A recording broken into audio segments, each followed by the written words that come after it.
It is mailbag time here on New York Knicks Now by Chat Sports. We're going to be taking questions from subscribers about the latest Knicks news, rumors, trade ideas, and all sorts of stuff. If we didn't get to your question today, it's your own dang fault, so blame yourself. But hey, maybe if you want to get on the next show, the easiest way to do that is hit that subscribe button, the big red button down below, because we only take questions from Knicks Now subscribers. Let's start with this one coming in from an OG on the channel. My man Crim's dad says Marsh, he didn't even say Marsh. He said hashtag Knicks, who will be the 5 finishing games for the Knicks? That is a great question, Crims. And I have gone through every single situation in my head before. And I think it's this simple. Jalen Brunson is closing ball games for the New York Knicks. Julius Randle is closing ball games for the New York Knicks. Also, either Mitchell Robinson or Isaiah Hartenstein is closing games for the Knicks. You only can play 5 guys. I've already named 3. So you have 2 spots available for Immanuel Quickley, Dante DiVincenzo, Quentin Grimes, Josh Hart, and RJ Barrett. That is 5 players that you have to squeeze into 2 spots. I do believe the closing lineup, Crim's dad, will differentiate in between different games. Like if the Knicks are playing a team like the Bucks, they're going to go with the bigger lineup. If they're playing a team like the Miami Heat, they may go with a smaller lineup because they don't have a backup power forward. If they need to come back from a lead, it'll be a different closing lineup. If they need to hold on from a lead and ice a game out, it'll be a different closing lineup. But I'll put it this way. Let's do this. 2 minutes left in the game. Game is tied 100-100. I'll ask you, who should be the Knicks closing lineup? You already got Brunson, you already got Randle, and you already got a big man, Mitchell Robinson or Isaiah Hartenstein. Tie game, 100-100. 2 minutes left. What should be the closing lineup? I'm going to go with Immanuel Quickley and Josh Hart. I want to put Quentin Grimes in that lineup so bad. But I'm going to go with Brunson, Quickley, Hart, Randle, and Mitchell Robinson. That's my closing lineup. Give me the 5 guys you want to see close games for the Knicks this year. Next question coming in from Schnazzy. Do you think IQ will be a Knick after the trade deadline? I think that question will be answered prior to the season starting, Schnazzy, because the Knicks have until the night before the regular season starts to get a contract extension done with Immanuel Quickley. If they do get an extension done, he can't be traded for 6 months. And 6 months goes over the trade deadline. So I will put it to you like this. If they sign the extension, he's not getting traded.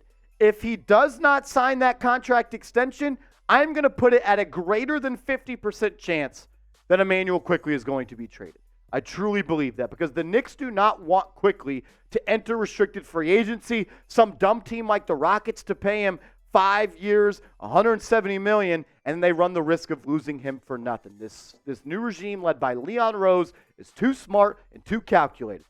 If Immanuel Quickley does not sign that contract extension, I think it's greater than 50% chance he's traded before the trade deadline. Good question, Snazzy.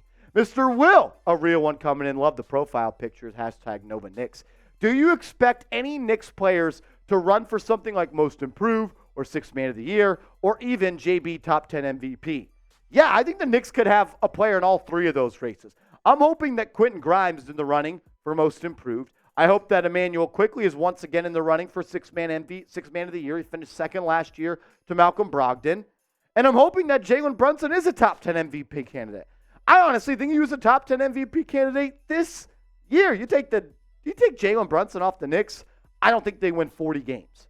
So yeah, Will, I'm expecting Grimes to be in the conversation for Most Improved, Immanuel Quickley for Sixth Man of the Year, and maybe even Jalen Brunson to get a couple of MVP votes.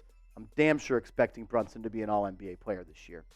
Kevin, coming in with a question, says, how bad do you want to trade RJ? I don't want to trade RJ, but I am smart enough to know, with this big head and a brain in there, that the Knicks have offered RJ Barrett in a trade for Donovan Mitchell. The Knicks have offered RJ Barrett in a trade for Paul George. If you guys don't want to acknowledge that, sure, do that. But I know that the Knicks have offered RJ Barrett in 2 trades so far. And I also know that if the Knicks want to get to the mountaintop, they need to have an upgrade in the starting lineup. And there's only 2 spots they could do that at. RJ Barrett or Julius Randle. And I think the most likely is RJ Barrett. I don't want to trade RJ Barrett, but I want the Knicks to get better. And I think RJ might be a trade that is the most likely path that they could take to doing that. I'll tell you this, if RJ Barrett gets traded, we are going live on the channel, so make sure you are subscribed to New York Knicks Now by Chat Sports. We put out free content every single day on your New York Knicks. So go down right now, hit that big red button, and sub for Knicks Dubs. First preseason game, October 9th. We'll be live on the channel. Circle it on your calendar. My main man, Johnson Yu, says, do you think Jalen Brunson will take a step forward this year? It's a difficult question to ask because Jalen Brunson, I believe, was one of the best point guards in the regular season. But I want to focus in on this right here.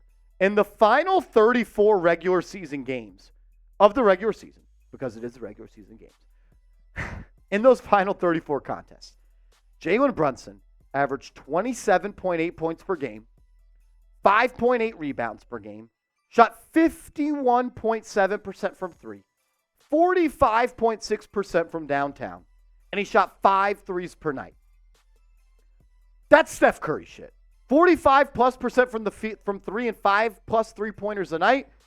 My only concern, Johnson, is can Jalen Brunson be as efficient from three as he was this year compared to this upcoming year? But I do expect him to take a step forward. Another year with the teammates, more settled in, no immediate pressure. And we saw him in the playoffs against the Miami Heat, average 31. So, yes, I'm expecting him to get better, but I do worry a little bit about him being able to maintain that three-point percentage because, let's be honest, it's hard to shoot 42% from three for a whole season. That's my only worry about Brunson at this current moment. Joel Santos, my man, what's up, brother? He says, I say the Knicks record will be 54-28, third seed. We're replacing the 76ers for that spot, and the Heat will be number 4. Oh, this Knicks team wins 54 games. We are going to be partying on this channel a whole lot. I don't know if I'm as reckless isn't the right word. As bold, good word. I don't know if I'm as bold as you to say 54 wins. Let's go 50. Let's go 50-32. That would be where I want the Knicks to go. You win anything less than 41 games, though, 42 games, 43 games, I would consider that a disappointment. I'm hoping the Knicks can be a top 4 seed in the Eastern Conference. I want home court advantage in the playoffs round 1. That's my expectation. I will agree with you right here. I think the 76ers could take a step back with all the dysfunction they have going on right now with Daryl Morey, Joel Embiid, as well as James Harden. Johnson, you back again, says, what's the ceiling for Josh Hart?